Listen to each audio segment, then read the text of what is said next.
Unatengeneza watu wakufa, unakuja kuniambia hapa wacha kwenda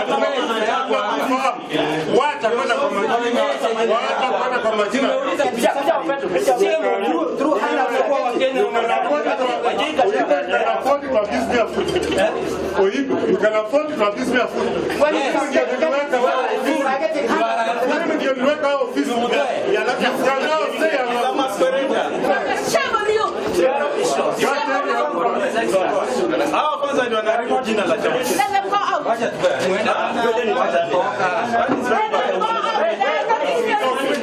The lives of Kenya, the health of Kenyans are on their hands, and they should not use any kind of brokers to try to destabilize the functions and the rights given to this union by law, the rights given to the nurses by law.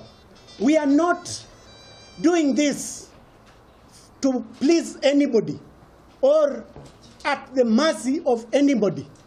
We are doing this because the nurses are aggrieved, and the union is the voice of the 26,000 nurses outside there who are totally and fully behind this team you are seeing here.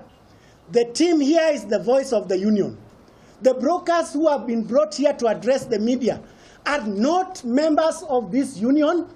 They are not the officials of this union, and they are not the spokesman or man of this union. Continued falsifying and giving erroneous information to the public that the collective bargaining agreement by nurses was still under negotiation is hereby termed as irresponsible, untenable, and very, very timid from people who are supposed to be public servants, who are supposed to give proper information to members of the public and update the nation accordingly.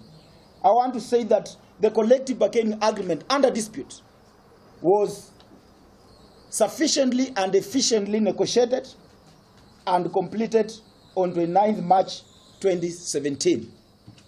The process of negotiating the CBA is the same process that preceded negotiating of the recognition agreement. So you cannot say the process that was used to negotiate the recognition agreement and ultimately the recognition agreement was signed by 45 count governments is not binding